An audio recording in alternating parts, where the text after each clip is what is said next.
Yan. So this next problem, actually recently, this is a similar problem sa lumabas sa Seaboard May 2022. Although this is not the exact problem, but similar lang sa lumabas. This problem was taken sa review book no ni Engineer Bisavilla sa Sea Licensure.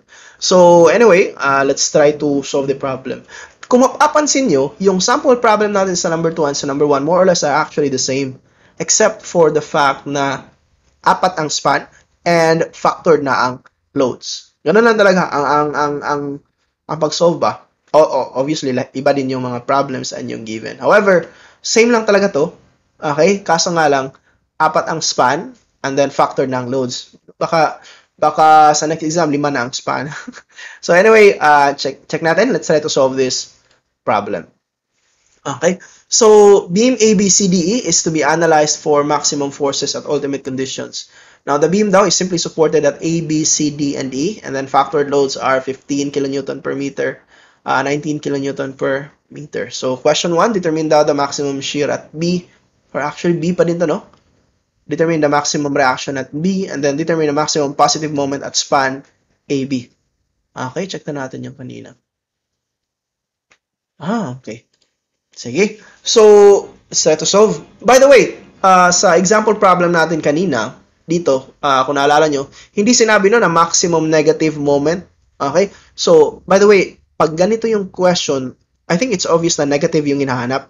Kasi the moment at a specific point will always be negative, or the moment at the supports, unless sa edge, 0 kasi yung edge. Sa supports, negative yan. So, since specific man sa support, negative. But pag sa span, positive yan. Especially pag sinabing sa number 2, yan, span, saan yan? Span AB, which is why positive yung moment, hindi yan negative. Okay, so check natin, solve natin. So number 1,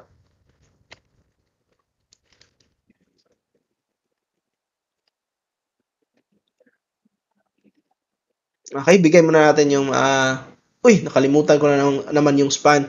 Check ko muna ha. So 8 meters pa din pala yung span based on the book.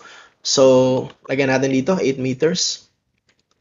So L is 8 meters, dead load, W dead load is 15. Again, we can safely assume no na the weight of the beam is included na sa W dead load since no other data are given. And then W live load will be 19 kilonewton per meter. So yun, I think okay na yung mga values natin dito. Let's try to proceed. Sandali lang ha. Yan. So, span, dead load, live load. Okay. So, first, determine daw the maximum shear at B. Again, let's look at our live load patterns. Yan o. So, hindi ito. Yung 4 na span, yan pala. So, for 4 spans, we need to have 5 different values for live load ha. Bakit? Because of the mirror image nito. So, first, dead load muna tayo. So, for dead load, maximum reaction is 1.143. So, ilalagay ko dito. 1.143. So, RB. That's actually tama. Factored na pala yung loads natin. So, we do not need to, factored na pala ang load. So, we do not need to multiply, no? Sa 1.2 by 1.6. Diretso na tayo. Ano nga ulit yun? Hindi ko makita. 1.143 pala, 1.143. So 1.143 times W dead load times L, di ba? WL kasi yung reaction. And then plus live load. So hanap tayo for live load. Check natin yung mga nandito. So for live load, we have 1.143. Okay? We have 0.572. Okay? Which is dito, 0.572 din. So, okay. So far, ito pa yung pinakamalaki. And then we have 1.223, which is ito na yung pinakamalaki. And then don't forget the mirror, 0.598 WL. Okay? So therefore, the maximum is ito pala, yung 1.223 WL for live load. So diretso na lang, ilagay natin. Ano nga ulit yun? 1.223 pala, 223. So plus 1.223 times W live load times L. Okay, so we have this one for the maximum reaction of RB. Maximum reaction of RB, that's 323.056 kilonewton. Okay? So, this is for number 1. Now, check natin yung number 2. So, for number 2, ang hinahanap is the maximum. Oh, mali pala. This is for number 2 pala. Okay? Ba't di nyo ako sinabi? Hindi kayo nakikinig? So, this is for number 1 pala yan. Number 1. Number 2. And then for number 1, we have to determine the maximum shear at B.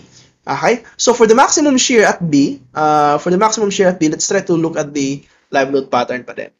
Okay? So, again, we need to check. Hindi sinabi yung maximum shear at B. Hindi na naman sinabi kung ano yung shear na hinahanap. Kung shear of B at AB ba or at BC. Anyway, I think ang shear na hinahanap natin is same kanina, which is AB. Okay? So, check na natin dito. So, ang shear here, that's 0.607 for dead load, while 0.067 pag nandito yung titingnan natin, shear, and 0.536 pag dito yung titingnan natin. So, for the other values, dito, that's 0.554, which is mas malaki pa yung 0.607. Dito naman, that's 0.054,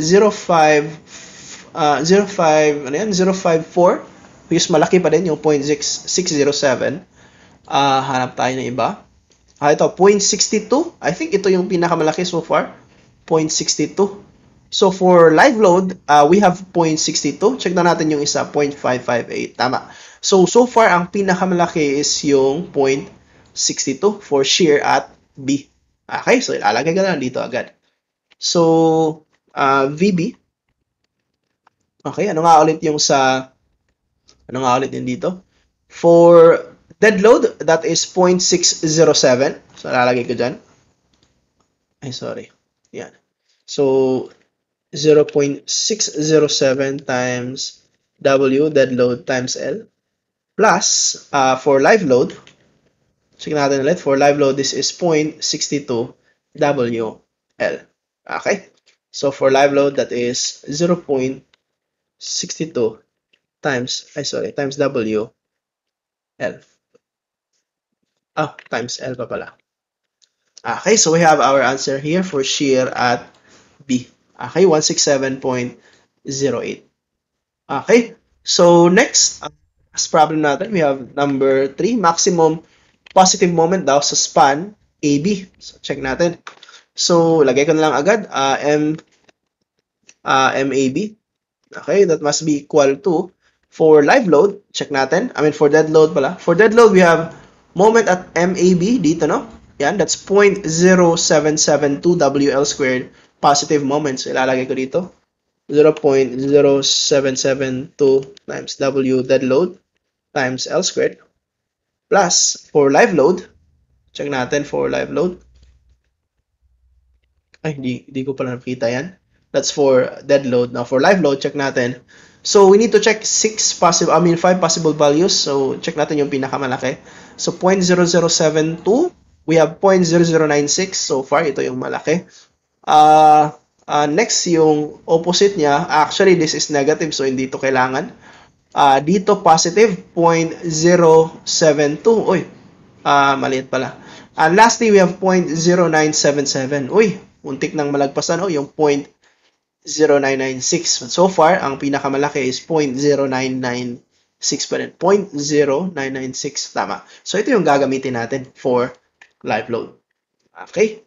So, lagay natin. 0.0996 times W live load times L squared. Okay? So, we have our moment. Yan. Kilonewton meter.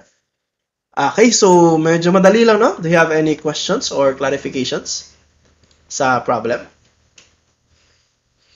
Wala, sir. Wala lang. Sige. See, imagine, if ever ba, more or less similar yung lumabas. So, actually, you can easily pass, no? However, yun nga, anong tawag dun? Isa lang to sa mga madadaling problem. There are actually problems sa board exam talaga na although madali lang, mataas kasi yung solution. Don't worry, pag aabot na tayo sa columns, medyo makikita nyo dun. Especially pag columns na may counting bending na mangyayari. Sige, so let's move on sa next example problem natin. Yan. So for this example problem,